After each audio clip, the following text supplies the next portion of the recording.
how do you make your facial proportions look real good? On the last video, Nathan Center asked me to do a video about facial proportions. Honestly, I should probably do a larger video on this sometime with actual visuals to correspond with things, but for now, I'm just gonna tell you some hot tips about facial proportions.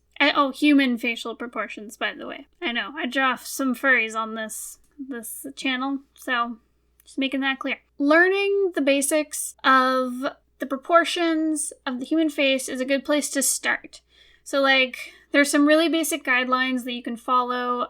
You can find them if you look them up on Google. Just look up human face proportions. I learned these back in school. I know a lot of them off by heart now, just from practice. They're good to know. They're good to learn. They're a good place to start. So I guess I'll go over the list. Some of these I knew off by heart. I did go and double check some of these so that I'm not giving you guys the wrong info. So, the basic proportions of the human face. Here we go. The eyes sit exactly halfway from the top of the head to the bottom of the chin. So they're right in the middle of your face. Eyebrows sit one eye height above the eyes. Your forehead takes up 1/3 of the face from the hairline. There's... oh my god. Okay. There's one eye width between the inner corners of your eyes. The nose sits one eye width below the bottom of the eyes. The mouth sits exactly between the bottom of the nose and the bottom of the chin. The corners of the mouth align with the pupils.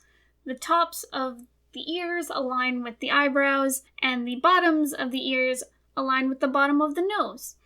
And obviously, your face is symmetrical horizontally. So there you go. Those are your human face proportions. So, like I said, knowing these proportions is a great way to understand how the face works. It's a good place to start.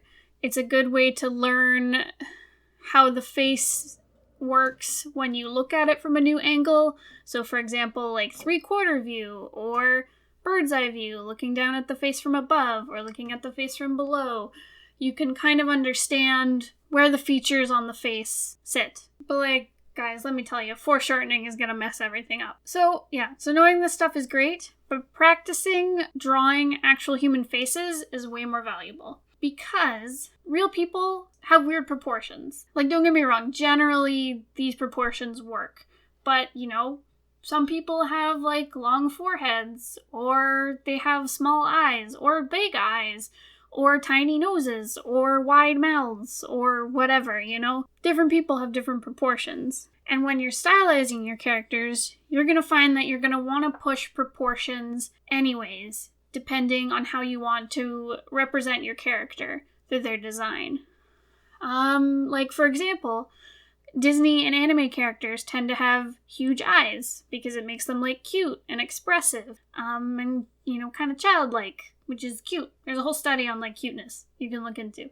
Anyways, so that choice to make the eyes huge was super intentional, and they pushed that to make it feel natural even though it's disproportionate. So you'll find when you're designing your characters that you will want to shift the proportions around so that you say something about the character through their features. So using the proportions listed earlier is a good default to kind of build off of, but it's not something that should limit you. Doing that, you'll tend to get characters that all look the same. So my advice to you is when you're learning how to draw the face, draw from references and photos or from real life.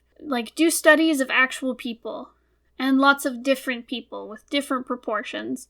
Draw old people, draw babies, draw faces that are expressing, because someone with their mouth open in a shout is going to look different than someone with their mouth closed looking neutral.